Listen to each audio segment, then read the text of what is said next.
बोलो वृंदावन बिहारी लाल की जय।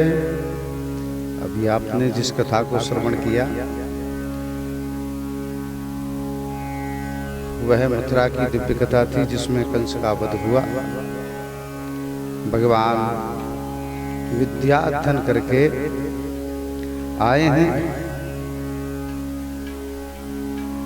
और भगवान को एक प्यारे मित्र मिले हैं जिनका नाम है उद्धव। शिष्यो बृहस्पतिर साक्षात उद्धवो बुद्धिसत्तमः। देवगुरु बृहस्पति के साक्षात शिष्य हैं श्री उद्धव जी महाराज। और भगवान से मिले हैं। भगवान को पता है उद्धव बड़े ही विद्वान हैं, ज्ञानवान हैं, परंतु उनके अंदर में प्रेम नहीं है। भगवान उद्धव को प्रेम की शिक्षा देने के लिए लीला करते हैं और उद्धव से कहते हैं कि उद्धव, मुझे ब्रज की बड़ी याद आती है। ये बात सुनकर के उद्धव जी कहते हैं कि अरे प्रभु, आप तो साक्षात परब्रह्म परमात्मा हैं और आप तो कभी किसी से कोई लगाव रखते ही नहीं है। अभी तो आपको ब्रजवासियों की उन ग्वालिनों की याद आती है। ये बड़ा आश्चर्य है। भगवान कहते हैं उद्धव, याद उसी की आती है जो व्यक्ति हमें याद करता है। ये बात सुनकर के उद्धव से बहुत देर चर्चा होती है। आखिर उद्धव कहते हैं कि ठीक है, मैं तुम्हारा संदेश लेकर के ब्रज जाऊंगा और उन ब्रजवासियों को जाकर के ज्ञान का उपदेश दूंगा, जिससे कि उनका मोह तुमसे खत्म होकर के निराकार में लगे। ये बात सुनकर के भगवान कहते हैं उद्धव, ये बहुत अच्छा रहेगा। यदि वो ब्रजवासी मुझे याद नहीं करेंगे तो फिर मुझे उनकी याद नहीं आएगी। उद्धव को एक चिट्ठी लिख करके देते हैं और कहते हैं यह पत्र उन ब्रजवासियों को जाकर के सुना देना। उद्धव जब जाने लगते हैं तो भगवान अपना रथ उन्हें प्रदान करते हैं, क्योंकि उद्धव का जो स्वरूप है वो भगवान कृष्ण के बिल्कुल उन्हीं के जैसा है। उद्धव जी जब जाने लगते हैं रथ में बैठ करके तो अपना पीतांबर भगवान उनके गले में डाल देते हैं। इससे ब्रजवासी तुम्हें पहचान लेंगे कि मैंने तुम्हें भेजा है। मथुरा से जब चले उधो वृंदावन निकट आया, वहीं से प्रेम ने अपना अनोखा रंग दिखलाया। उलझ कर वस्त्र कांटों से लगे उधो को समझाने, तुम्हारा ज्ञान पर्दा फाड़ देंगे हम प्रेम दीवाने। उद्धव जब वृंदावन की करील कुंजों में पहुंचे हैं तो मानो वहां के कांटे कह रहे हैं कि उद्धव, जिस ज्ञान के पर्दे को लेकर के तुम दौड़ रहे हो, ये ज्ञान का पर्दा किसी काम का नहीं है। ये फट जाएगा, किसी योग्य नहीं रहेगा, क्योंकि तुम प्रेम की नगरी में प्रवेश कर रहे हो। उद्धव जी महाराज को आते हुए देखकर समस्त ग्वालों को ऐसा लगता है जैसे उनके कृष्ण चले आए। दौड़े दौड़े ब्रजवासी जन रथ के पास पहुंचते हैं और फिर निराश होकर के बैठ जाते हैं, क्योंकि ब्रजवासियों ने यह जाना था कि स्वयं हमारे कन्हैया आए हैं। परंतु जब रथ पर किसी और को बैठे हुए देखा तो निराश हो गए, बैठ गए। उद्धव ने उन ब्रजवासियों से कहा, भैया मैं मथुरा से आया और मुझे कृष्ण ने भेजा है आप सबके हालचाल लेने के लिए।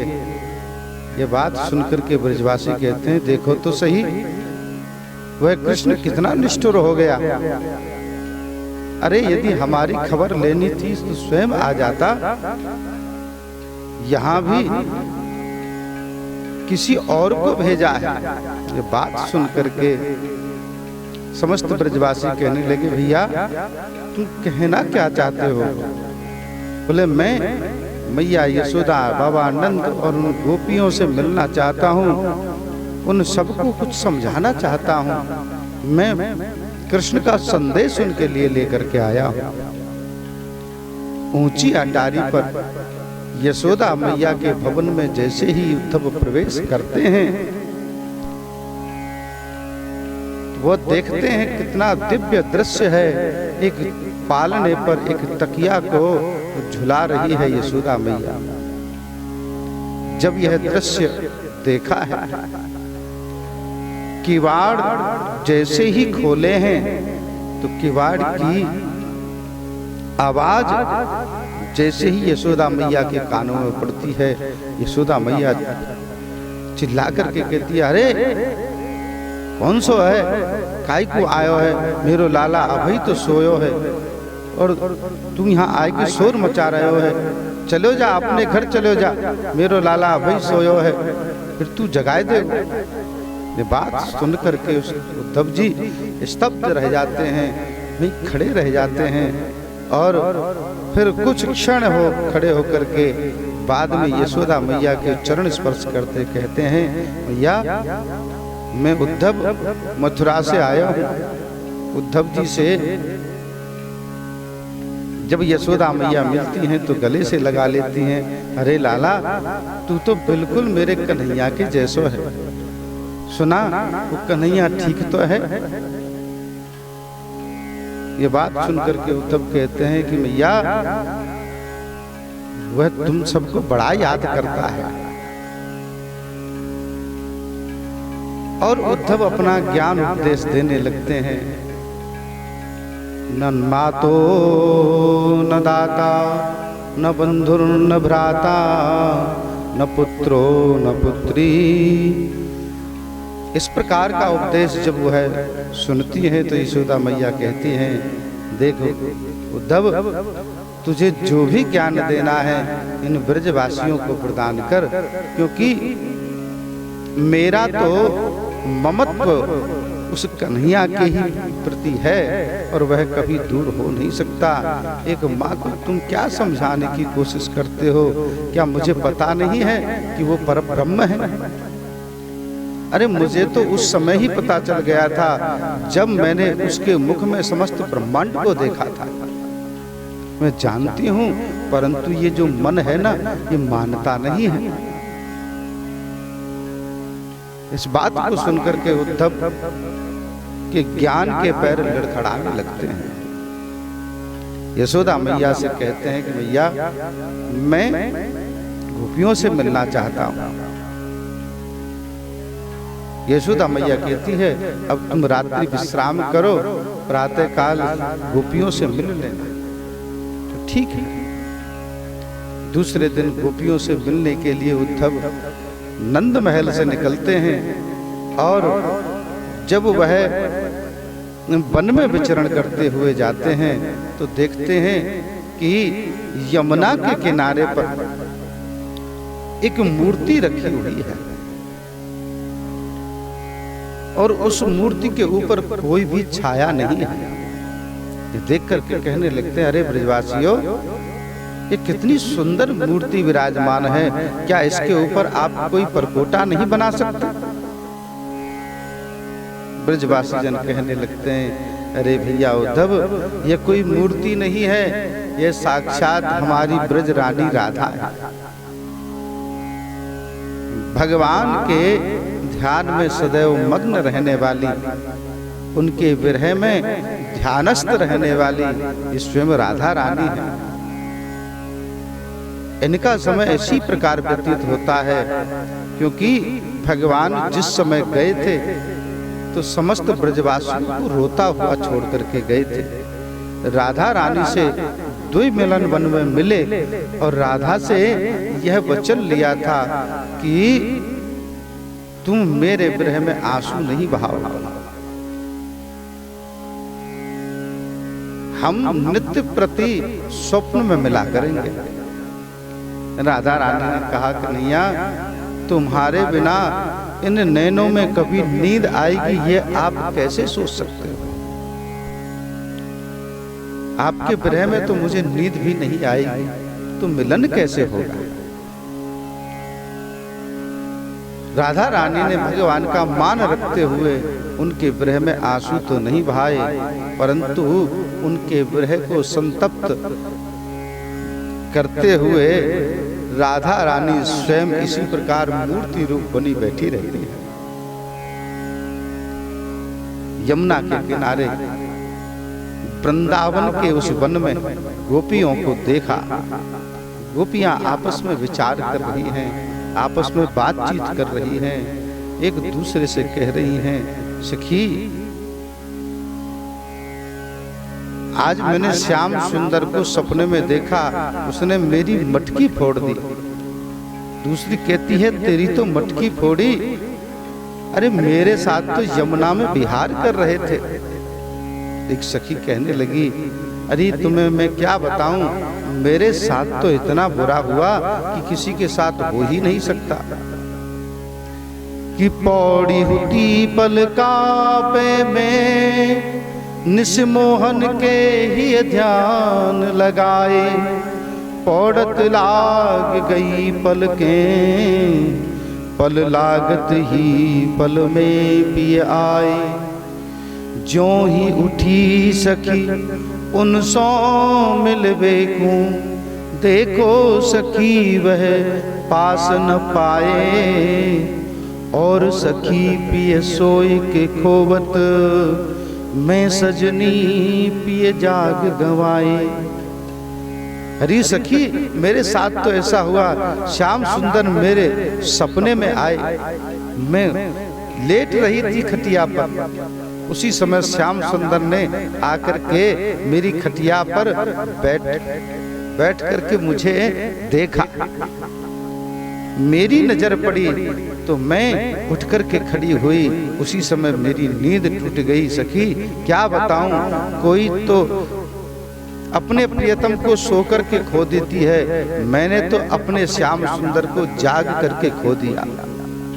मेरा दुख बड़ा ही अलबेला है। इस प्रकार की गोपियों की वार्ता को सुनकर के उद्धव जी बड़े विचलित हुए, उनका ज्ञान और डगमगाने लगा। गोपियों से मिले, कहने लगे, गोपियों आप जिस श्याम सुंदर की विरह में अपने जीवन को व्यतीत कर रही हो, उनसे तुम्हारा कल्याण नहीं होगा, तुम परब्रह्म परमात्मा का ध्यान करो। सुंदर सुंदर उपदेश देने लगे। उद्धव कहने लगे, देखो स्वयं श्याम सुंदर ने तुम्हारे लिए मुझे पत्र लेकर के भेजा है। जैसे ही पत्र हाथ में देखा है श्याम सुंदर का, समस्त सखियों ने उस पत्र को छीन लिया, पत्र के जो है टुकड़े टुकड़े हो गए।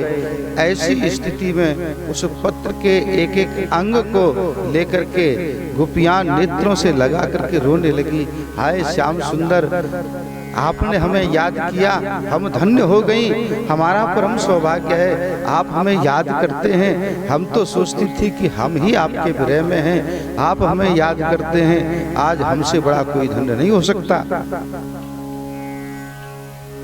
अपने नेत्रों के आंसुओं से जो लिखे हुए शब्द थे सब मिट गए।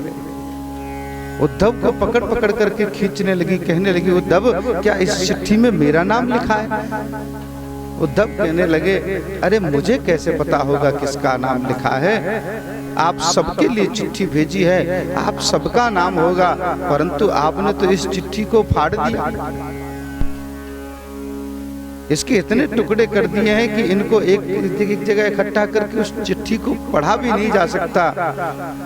बोले, उद्धव हमारे श्याम सुंदर ने हमारे लिए चिट्ठी लिखी, आपको भेजा, इसी से हमें पता चलता है कि हम जिनको प्रेम करती थी वो भी हमारे प्रेमी हैं। हमें इससे बड़ा और कोई सुख नहीं चाहिए। ऐसी अवस्था को देख करके उद्धव जी कहने लगे, गोपियों तुम उस श्याम सुंदर को छोड़ करके पर ब्रह्म परमात्मा का ध्यान करो। वह पर ब्रह्म परमात्मा निराकार है। उस निराकार रूप का जब आप ध्यान करोगी, योग करोगी, तो आपका कल्याण होगा। इस बात को सुनकर के गोपियां कहने लगी, उद्धव मन ना भये 10-20 उधो, मन ना भये 10-20, एक हो तो सो गयो श्याम संग, अब को आराधे ईश, उधो को आराधे ईश। उद्धव, अरे हमारे पास एक मन था, श्याम तन श्याम मन श्याम ही हमारो धन, आठों याम उधो हमें श्याम ही सो काम है, श्याम गति श्याम रति श्याम ही है प्राणपति, आंधे की शीला गिरी सहारो श्याम नाम है। उद्धव, हमारे पास तो केवल सहारा ही उसके नाम का है। और उद्धव तुम कहते हो कि वो निर्विकार ब्रह्म का हम ध्यान करें, तो उसका हम ध्यान कैसे करेंगे जिसका न नेत्र है, न मुख है, न उसका हाथ है, न पैर है, न शरीर है। ऐसे ब्रह्म का हम किस रूप में ध्यान करें और कैसे ध्यान करें? वैसे भी हमारे पास एक मन था जो श्याम सुंदर हमारे मन को लेकर के चले गए। अब तो इस विरह में ही जीना हमारे लिए है। हमारा यह जीवन भगवान के विरह के लिए ही रहा है। उद्धव कहने लगे कि इस विरह में आप कैसे सुखी रह सकती हैं? उद्धव से गोपियां कहने लगी, उद्धव इस विरह का जो आनंद है वह एक प्रेमी ही समझ सकता है, तुम्हारे जैसा ज्ञानी नहीं समझ सकता। तुम क्या जानो कि उद्धव ये तो प्रेम की बात है, उद्धव बंदगी तेरे बस की नहीं है। उद्धव, ये प्रेम का बंधन जिसमें हम बंधे हुए हैं, इस प्रेम के बंधन का जो आनंद है यही तो वियोग है। और इस वियोग को योग से भी बड़ा कहा गया है, क्योंकि जो विशेष रूप से योग माने मिलन जिसके साथ बनता है वही तो वियोग होता है। अरे तुम योग योग का शोर मचाते हो, हम तो वियोग का आनंद ले रही हैं। ऐसी बातों को सुन करके ऊधो सूधो है गयो, सुन गोपिन के बोल, ज्ञान बजाई डुमडुमी और प्रेम बजायो ढोल। आज ज्ञान की डुमडुमी जो है अपनी लेकर के उद्धव फेंकने लगे हैं कि मुझे इस ज्ञान की जरूरत नहीं है, मैं आज ब्रजवासियों के प्रेम में आनंद लूंगा। और जो उद्धव केवल भगवान को 4 प्रहर का कह करके आए थे कि मैं अब जा रहा हूँ, शाम तक लौट करके आ जाऊंगा, आज उद्धव को 7 महीने हो गए। गोपियों के साथ उस प्रहर का आनंद लेते हुए, उस प्रेम में मगन होते हुए भगवान उसी समय राधा के हृदय से प्रकट हुए हैं और कहने लगे कि उद्धव तुम तो कह रहे थे मैं शाम को आ जाऊंगा। ये बात सुन करके और भगवान का दर्शन करके उद्धव कहने लगे, कन्हैया तुम तो बड़े बेदर्दी हो, तुम्हारे अंदर तनिक भी दर्द नहीं होता।